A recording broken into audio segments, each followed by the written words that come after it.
Medical पाठशाला। Hello friends, आज की वीडियो में देखेंगे कैरेक्टरिस्टिक्स ऑफ ट्यूमर्स कि ट्यूमर्स की क्या खुसूसियात कि क्या कैरेक्टरिस्टिक फीचर्स इसकी होती हैं। इसकी जो फीचर्स हैं वो हर्ष मोहन साहब ने डिस्क्राइब किए हैं। इसमें उन्होंने बताया कि इसका जो ग्रोथ रेट है उसमें कैसे बेनाइन में अलग होता है, मेलिग्नेंट में अलग होता है। इसी तरह से उनके जो फिनोटाइप्स हैं कैंसर के सेल्स के वो कैसे होते हैं, इनका जो क्लिनिकल फीचर है वो कैसा होता है, वो दिखते कैसे हैं, और इसका जो है माइक्रोस्कोपिक फीचर्स बताए हैं कि माइक्रोस्कोपिक फीचर्स क्या होते हैं, कि स्टडी करने पर किस तरह के सेल्स मिलते हैं दोनों तरह के ट्यूमर्स में, चाहे वो बेनाइन हो या फिर मेलिग्नेंट हो। उसका स्प्रेड कैसे होता है ये भी हम आगे देखेंगे। तो हम शुरू करते हैं। पहला फीचर रेट ऑफ ग्रोथ। कह रहे हैं कि जो ग्रोथ का रेट होता है, जो ट्यूमर्स होते हैं आपके दिमाग में, बस जब भी कोई कैंसर या ट्यूमर कहता है तो आपके दिमाग में बस यही आता होगा कि हाँ इसमें अनकंट्रोल्ड ग्रोथ होती है। तो वही चीज बात हो रही है कि जो ग्रोथ का रेट है वो किस पे डिपेंड करता है।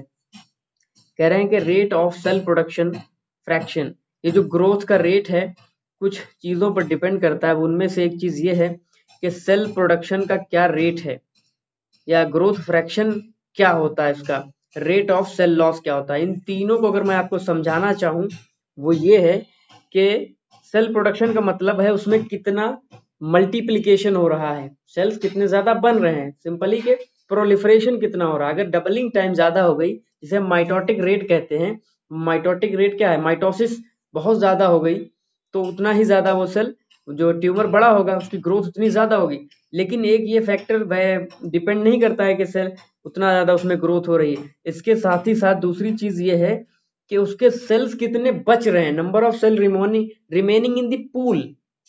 कहीं ऐसा तो नहीं सेल्स जो हैं वहां से लॉस हो रहा है, उनका शेड हो रहे हैं, या वहां से झड़ के चले जा रहे हैं दूसरी जगह, यानी वहां जो ट्यूमर बन रहा है तो उसमें कहीं ऐसा तो नहीं उसके सेल्स लॉस हो रहे हैं दूसरी जगह फैल रहे हैं, तो उसका ग्रोथ कहाँ होगी। तो ग्रोथ जितना बन रहा है उतना वहां से निकल रहा है। कहीं पर भी आप क्या करें, गिलास में पानी भरें, मान लिया प्लास्टिक का गिलास में आप छेद भी कर दें नीचे, तो मान लिया बहुत ही पानी भर रहा है फिर भी खाली हो रहा है। वो इसलिए क्योंकि जो रेट ऑफ प्रोडक्शन है और जो रेट ऑफ जो लॉस कह लें हम, वो अगर बराबर हो गया तो गिलास भरेगा ही नहीं, या फिर लॉस ज्यादा होने लगे फिर तो खाली हो जाएगा गिलास। तो हमें क्या चाहिए कि रेट ऑफ जो प्रोडक्शन है वो ज्यादा रहे और जो लॉस है वो जीरो रहे या मिनिमम रहे, तब जाकर के ग्रोथ उसका उस पर ज्यादा होगा। तो नंबर ऑफ सेल जो बच रहे हैं वही मेन उस चीज का वो होता है हिस्सा, वही चीज बताती है वो चीज कितना है। तो सेल बचना चाहिए, खाली प्रोडक्शन हो रहा है और लॉस ज्यादा हो जाए तो कहाँ उसका जो है जो साइज है वो मेंटेन हो पाएगा। सेल प्रोडक्शन यानी माइटोटिक रेट हो गया, और ग्रोथ फ्रैक्शन का मतलब है कितना पूल में यानी उस स्ट्रक्चर के अंदर सेल्स बाकी हैं, आप समझ गए होंगे। और रेट ऑफ सेल लॉस यानी कितना लॉस हो रहा है, इससे इस पर भी डिपेंड करेगा। दूसरी चीज क्या है, degree of differentiation of the tumour के मतलब ये है, इसमें एक बेसिक चीज ये बोली जाती है कि जितना ज्यादा डी डिफरेंशिएशन होगा उतना ज्यादा ट्यूमर की ग्रोथ होगी। डी डिफरेंशिएशन का मतलब ये समझ लीजिए कि सेल्स का जो नॉर्मल मार्फोलॉजिकल स्ट्रक्चर बन जाना चाहिए। मैच्योर होने के बाद सेल क्या होता है, कोई भी ऑर्गन या टिश्यू बनता है, ऑर्गन बनता है तो पहले सेल्स उसके अलग होते हैं, धीरे धीरे उनके अंदर मैच्योरिटी आती है तो फिर वो एक ऑर्गन, एक जो सही ऑर्गन होता है वो बन के आता है। तो वही चीज इसमें नहीं होती है ट्यूमर में। ट्यूमर जहां पर बढ़ रहा होता है तो क्या होता है, मान लिया ये कोई ऑर्गन है, इसमें ये बढ़ रहा है, इसके सेल्स बढ़ते जा रहे हैं, तो इसके जो सेल्स होंगे वो नॉर्मल जैसे नॉर्मल वाले जो सेल होंगे उनके जैसे नहीं होते हैं, इनके मॉर्फोलॉजिकल फीचर्स ये उनसे थोड़ा डिफरेंट होंगे या बहुत ज्यादा डिफरेंट होंगे। तो जितना ज्यादा ये अलग होंगे, जितना ज्यादा डी डिफरेंशिएट होंगे, यानी इनके जैसे नहीं होंगे, डिफरेंशिएशन नहीं होगा इनका, तो उतना ज्यादा ये ग्रोथ करते होंगे, इनका ज्यादा ग्रोथ माना जाएगा और वो होता भी है। ठीक है, अगर वो इनके जैसे ही हैं, नॉर्मल सेल के जैसे हैं और नंबर बढ़ रहा है तो उसकी ग्रोथ उतनी नहीं होगी। नंबर 2 क्या है, cancer phenotype and stem cells. दूसरा इसका जो फीचर है ट्यूमर्स का वो ये कि इसके जो सेल्स होते हैं उनका फिनोटाइप क्या होता है और हमारे स्टेम सेल से क्या, स्टेम सेल्स हमारे जो नॉर्मल सेल्स हैं उनमें क्या अंतर होता है। हमारे जो नॉर्मल सेल्स क्या होते हैं, ये सब कुछ फॉलो करते हैं और ग्रोथ को फॉलो करेंगे, उनकी एक टाइम पर डेथ भी होती है, उनका जो है ग्रोथ एक कंट्रोल वे में होता है। लेकिन यहाँ पे कैंसर सेल्स के साथ क्या होता है, these cells disobey the growth controlling signals in the body and proliferate rapidly। ये बॉडी में जो है हमारे ग्रोथ कंट्रोलिंग सिग्नल्स निकलते हैं, यानी सेल्स निकालते हैं तो दूसरे सेल्स को वो करने के लिए। तो जब तक ये अगर फॉलो नहीं करेंगे, डिसओबे कर देते हैं, यानी ग्रोथ को कंट्रोल नहीं होने देंगे, ये सेल्स कंट्रोल नहीं होंगे किसी के जरिए।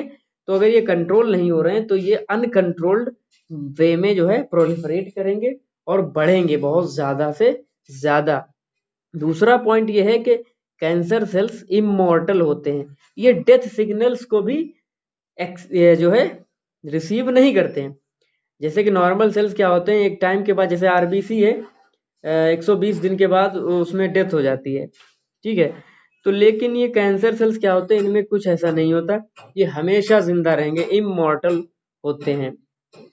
Imbalance between proliferation and cell death, कह रहे हैं जो प्रोलिफरेशन हो रहा है, ठीक है, प्रोलिफरेशन का मतलब ये है कि डिवीजन हो रहा है।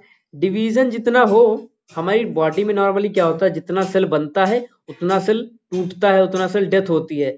डेथ को हम बोलते हैं, जो नॉर्मली तौर पे डेथ होती है उसे हम बोलते हैं एपोप्टोसिस, प्रोग्राम्ड सेल डेथ।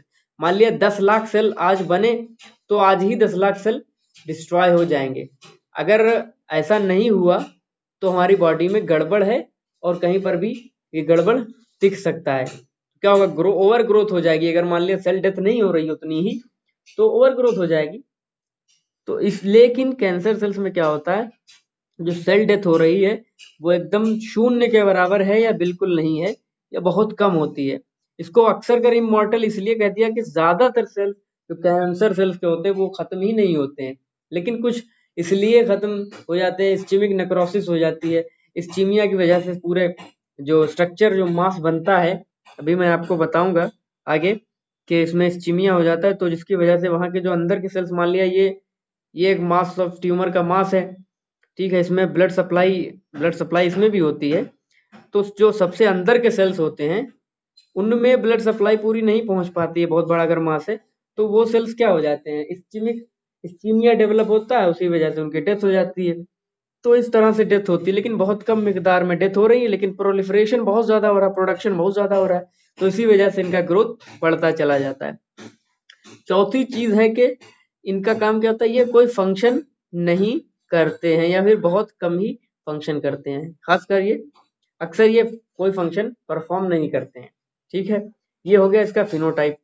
अब हम इनके जो क्लिनिकल फीचर्स देख लेते हैं कि क्या क्लिनिकल फीचर्स हैं दोनों बेनाइन और मैलिग्नेंट ट्यूमर्स के। बेनाइन ट्यूमर्स जो होते हैं, आपको क्लियर कर दूं, जो बेनाइन ट्यूमर्स होते हैं वो स्लो ग्रोइंग होते हैं। को पता होगा जो बेनाइन ट्यूमर्स होते हैं वो एक जगह पे लोकलाइज रहते हैं और धीरे धीरे ग्रो करते हैं। और ये कभी कभार एसिम्टोमेटिक होते हैं, यानी कोई सिम्टम नहीं बॉडी में दिखाते, जैसे कि लाइपोमा है। लाइपोमा क्या होता है, बॉडी स्किन के नीचे जो फैट होता है उसमें ग्रोथ हो जाती है और एक ट्यूमर बन जाता है, तो वहीं पर फिक्स रहता है और कोई सिम्टम नहीं दिखाया जाता है, वो एज इट इज वहां पर रहेगा और कुछ भी बॉडी में सिम्टम नहीं आएगा। लेकिन कभी कभी ये सीरियस सिम्टम्स भी आ जाते हैं कुछ तरह के बेनाइन ट्यूमर्स में, जैसे कि मेनिंजियोमा है, यानी मेनिंजेस में ट्यूमर हो रहा है। जो हमारे नर्वस सिस्टम में जो मेनिंजेस होती हैं, मेनिंजेस आपने पढ़ी होंगी, DAP, ड्यूरामेटर, अरिकनॉइड और पायामेटर। तो उसमें क्या हो जाएगा, ट्यूमर अगर डेवलप हो गया किसी एक मेनिंजेस में या फिर सभी में, तो क्या होगा, सीरियस प्रॉब्लम्स होंगी। अगर मान लिया ब्रेन वाली मेनिंजेस में हो गया तो क्या होगा, वहां पर प्रेशर डेवलप करेगा, वो अंदर के जो स्ट्रक्चर होगा उस पर दबाव पड़ेगा, फिर फंक्शन जो है वो गड़बड़ आएगा, उससे तो बहुत कुछ बॉडी में चेंजेस साफ तौर पे दिखाई देंगे। तो ये सीरियस प्रॉब्लम्स भी इसमें हो सकती हैं और कुछ में ये एसिम्टोमेटिक भी रहता है। अब हम मैलिग्नेंट ट्यूमर्स को देखेंगे, ये बहुत तेजी से ग्रो करते हैं, वहां स्लो थे, और ये अल्सरेशन भी कर सकते हैं कभी कभार, इनमें अल्सरेशन नहीं बताया गया। ये अल्सरेट हो सकते हैं, यानी अल्सर कॉज कर सकते हैं सरफेस के ऊपर। ये जो है लोकली इन्वेड कर जाते हैं। इन्वेड का मतलब होता है हमला कर देना अंदर घुस के, into the deeper tissues. Deeper tissues का क्या मतलब है? डीपर टिश्यूज में इंटर करके यहाँ पर ये जो मैलिग्नेंट ट्यूमर्स के सेल्स होते हैं अंदर घुस जाते हैं। लेकिन ये बेनाइन ट्यूमर्स में ऐसा नहीं होता, कहीं इन्वेजन नहीं होता इनका। अभी हम इसका ग्रॉस फीचर पढ़ेंगे तब पता चलेगा कि ये क्यों नहीं घुस पाते हैं दूसरे सेल टिश्यूज के अंदर, ये क्यों घुस जाते हैं। स्प्रेड टू अदर साइड्स, और दूसरी साइड्स में भी ये फैलते हैं। आपको पता होगा मैलिग्नेंट ट्यूमर्स ही बड़ा खतरनाक टाइप ऑफ कैंसर का, जो एक जगह पे होता है पूरी बॉडी में फैलने लगता है। Produce systemic problems like cachexia, weight loss, anorexia, anaemia, fever. और सिस्टमिक प्रॉब्लम्स भी कॉज कर सकते हैं, जैसे कि कैकेक्सिया, CACHEXIA। कैकेक्सिया का मतलब होता है बॉडी में क्या होना, वेट लॉस होना, मसल लॉस होना, फैट का लॉस होना, एनोरेक्सिया होना, लॉस ऑफ एपेटाइट, भूख का ना लगना। ये एक मेडिकल टर्म है, इसको आप अलग से डिटेल में पढ़ सकते हैं। एनीमिया भी हो सकती है, फीवर भी हो सकता है। लेकिन इसमें 3 फीचर्स जो है आपको ध्यान में रखना है मैलिग्नेंट ट्यूमर को, जो ऐसे फीचर्स जो बेनाइन ट्यूमर से अलग करते हैं। अगर ये 3 चीजें पाई जा रही हैं किसी ट्यूमर में, तो पक्का है कि वो मैलिग्नेंट ट्यूमर ही होगा। जैसे कि एनाप्लेसिया, इन्वेसिवनेस, मेटास्टेसिस, ये 3 चीजें। एनाप्लेसिया का मतलब होता है डिफरेंशिएशन न होना। जो नॉर्मल सेल्स का, जैसे भी बताया कि मैच्योर होते हैं, फिर वो नॉर्मल स्ट्रक्चर दिखता है, उनका मॉर्फोलॉजिकल फीचर जो होना चाहिए वो होता है। लेकिन अगर ये सेल्स एनाप्लेसिया इनमें हो गया है, ये नॉर्मल सेल्स की तरह नहीं दिख रहे हैं, इनका स्ट्रक्चर गड़बड़ हो गया है, तो डी डिफरेंशिएशन हो गया, ये होता है। दूसरी चीज इन्वेसिवनेस होता है, ये आसपास के टिश्यूज के अंदर घुस जाते हैं, एंटर कर जाते हैं, इन्वेड कर जाते हैं, घुस जाते हैं, ठीक है। इन्वेसिवनेस इनका करेक्टर होता है। और मेटास्टेसिस, फिर दूसरी जगह फैलते भी हैं ये बॉडी में, एक साइड से दूसरी साइड में डेवलप होने लगते हैं, लेकिन ये बेनाइन वाले ऐसा नहीं कर पाते हैं। अब हम देखेंगे इनके ग्रॉस फीचर्स के, आंखों देखी जो इनका अपीयरेंस है वो कैसा होगा। ग्रॉस फीचर्स क्या होते हैं कि बेनाइन ट्यूमर्स में ये स्फेरिकल हो सकते हैं, ओवाइड हो सकते हैं, ओवल शेप के हो सकते हैं। एनकैप्सुलेटेड होते हैं, वेल सर्कमस्क्राइब्ड। एनकैप्सुलेटेड का मतलब होता है, ये मान लिया ये अगर कोई ट्यूमर है, अंदर सेल्स हैं इसके भरे हुए, तो इसके जो सेल होंगे वो पैक रहेंगे, ये इधर उधर फैलेंगे नहीं। इनकी जो बाउंड्री होगी ना क्लियर कट दिखेगी, हाँ ये ट्यूमर एक जगह पे फिक्स हो गया, ठीक है, इस तरह से फिक्स हो गया। तो ये एनकैप्सुलेटेड है, कैप्सूल के अंदर ऐसा लगेगा कि है, क्योंकि ये बंद रहता है पूरा, ये इधर उधर फैलता नहीं है। वेल सर्कमस्क्राइब्ड का मतलब यही है कि उनकी बाउंड्रीज क्लियर रहेंगी, ये फिक्स रहेंगे। फ्रीली मूवेबल, इनका जो मूवमेंट होगा, अगर मूव करेंगे इनको आराम से मूव करेंगे, और ये खुद फर्म होते हैं, ये बहुत हार्ड होते हैं। यूनिफॉर्म होते हैं। समटाइम्स सेकेंडरी चेंजेस ऑकर्स, कभी कभार इनमें सेकेंडरी चेंजेस भी देखने को मिलते हैं, यानी कि मतलब अभी ट्यूमर बनने के बाद इसमें और भी तब्दीलियां आ सकती हैं, चेंजेस आ सकते हैं। जैसे कि हेमरेज है, हेमरेज का मतलब इसके अंदर ब्लड का रिसाव होने लगे, जैसे ब्लड कैपिलरीज फट जाए इसकी और ये इसमें ब्लड भरने लगे, तो हेमरेज हो सकता है। इन्फेक्शन हो सकता है, इन्फेक्शन वही चीज है, ब्लड सप्लाई नहीं होती तो आगे के जो टिश्यूज होते हैं वो डेथ होने लगती है उनकी, इन्फेक्शन हो सकती है, इन्फेक्ट डेवलप हो सकता है। ये बेनाइन ट्यूमर्स में था। मैलिग्नेंट ट्यूमर जो फैलने वाले ट्यूमर हैं, उनका शेप कोई शेप नहीं होता, इरेगुलर होते हैं। पुअरली सर्कमस्क्राइब्ड, कहना कि ये सर्कमस्क्राइब्ड नहीं होते हैं। क्यों? इनके सेल्स जो होते हैं इनके ऊपर इसी तरह से प्रोफ्यूजली जो है इधर उधर फैले रहते हैं, ऐसे जा रहे हैं, कोई इधर जा रहा है उधर पे, कोई भी तरह से ये नहीं कह सकते ये एक बाउंड्री के अंदर हैं।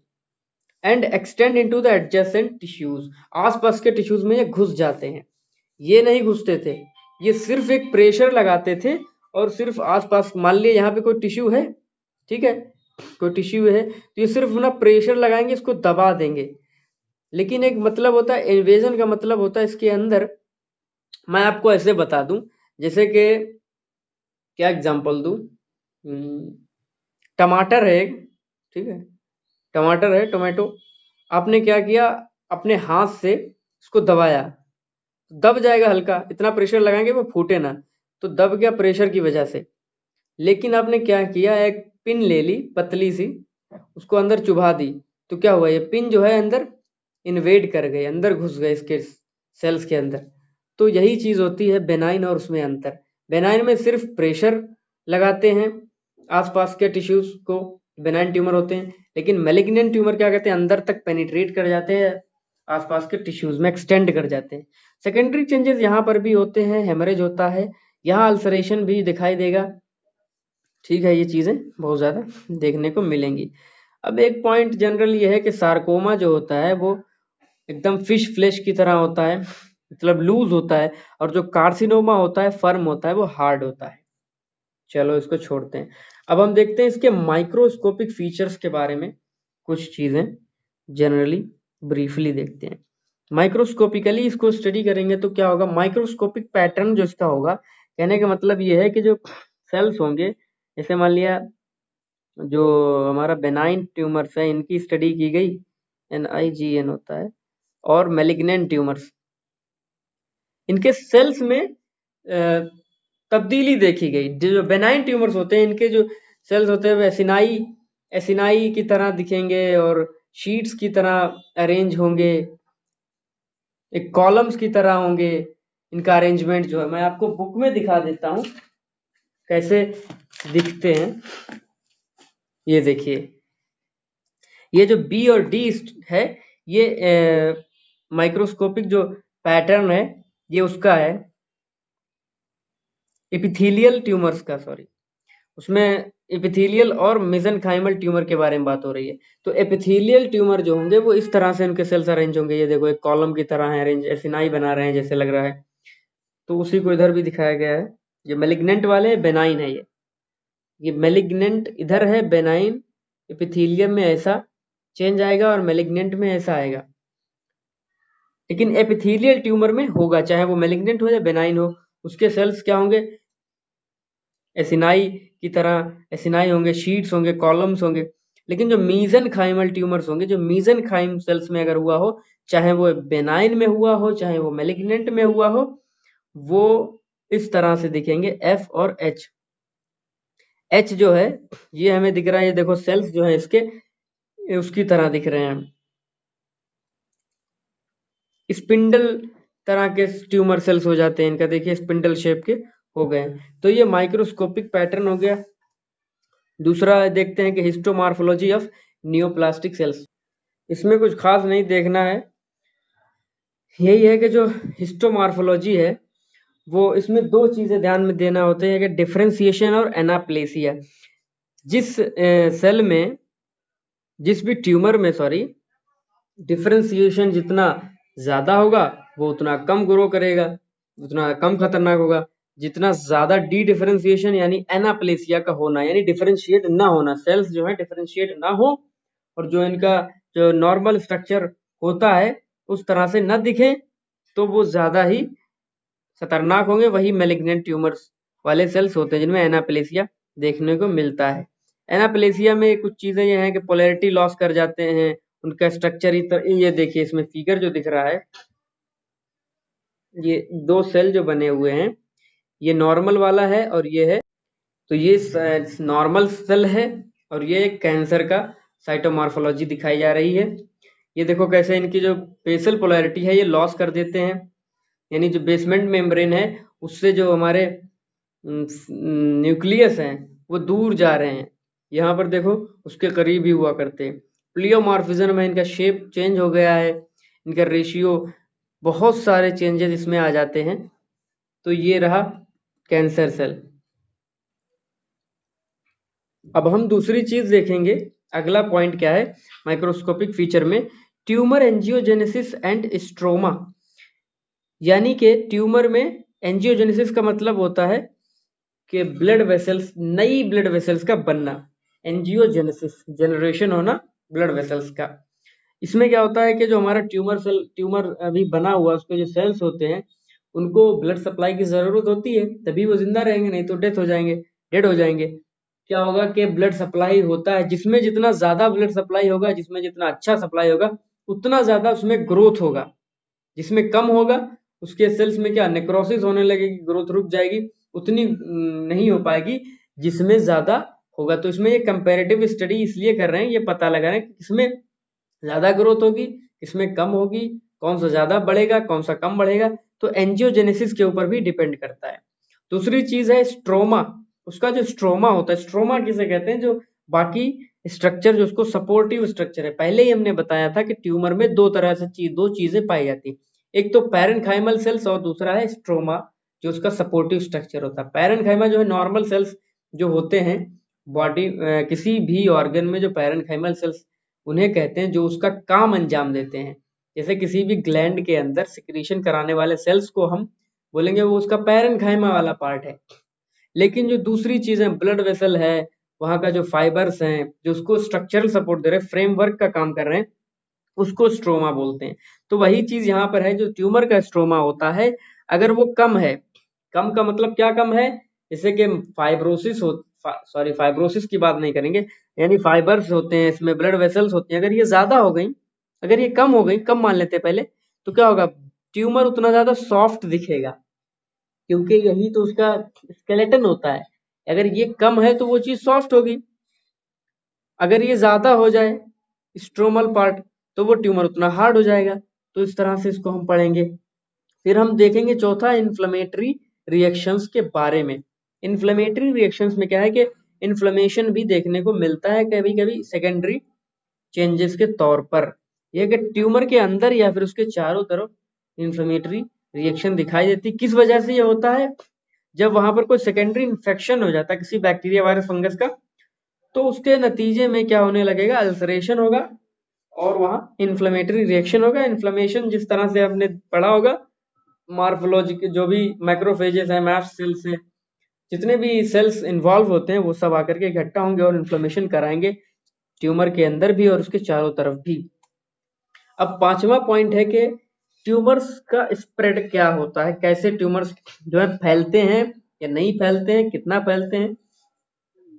पहला हम देखेंगे लोकल इन्वेजन, यानी जहां पर ट्यूमर है उसके आसपास वो कैसे फैलाव अपना बढ़ाता है या फिर उसमें कैसे घुसता है या फिर उस पर क्या करता है। पहला क्या है बेनाइन ट्यूमर्स।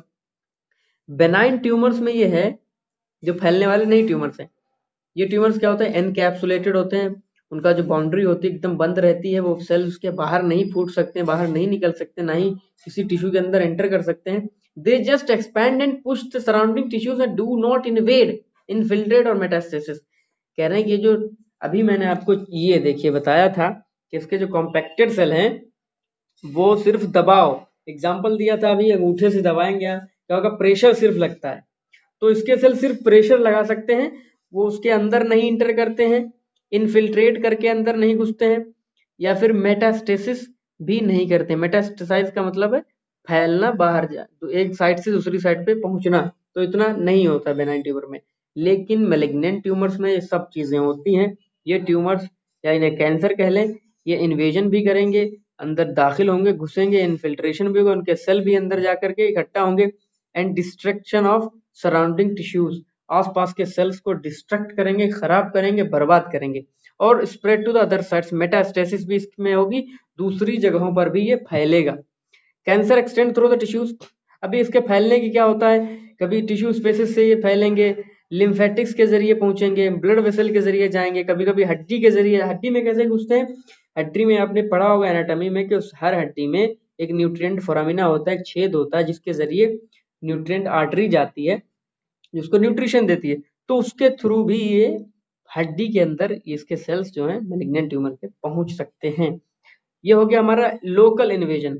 अब जो दूर दूसरी जगह बाहर, यानी एक साइड से दूसरी जगह डिस्टेंट स्प्रेड के बारे में क्या कह रहा है कि दूर की जो फैलाव है ये कैसे फैलेगा। मेटा का मतलब होता है, इसको अगर हम देखें, ट्रांसफॉर्मेशन, और स्टेसिस का मतलब होता है रेजिडेंस। इसका मतलब ये होगा, रेजिडेंस का मतलब रहने की जगह, ट्रांसफॉर्मेशन रहने की जगह बदलते रहना, ट्रांसफॉर्म करना। The spread of the tumour by invasion and discontinuous secondary tumour mass is formed at new site. कह रहे हैं कि ट्यूमर होगा, इन्वेजन के जरिए फैलेगा और डिसकंटिन्यू हो जाएगा सेकेंडरी ट्यूमर मास, नई जगह पे जाकर के बन जाएगा।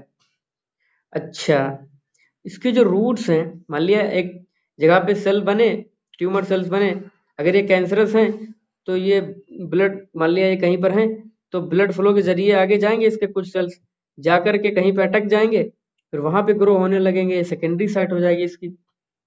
अब रूट्स ऑफ मेटास्टेसिस यानी जो फैलते हैं, इनका जो मेटास्टेसिस है, इनका जो फैलना है वो किस रूट के थ्रू होता है? 3 रूट्स यहाँ पर बता रहा है। लिम्फेटिक स्प्रेड यानी लिम्फेटिक्स के जरिए जा सकता है। हेमेटोजिनस स्प्रेड यानी ब्लड वेसल्स के थ्रू ये फैल सकता है। और spread along body cavities, body जो कैविटीज है उनसे जा सकता है। नेचुरल पैसेजेस जैसे कि हमारा सेरिब्रोस्पाइनल फ्लूइड है उससे जा सकता है।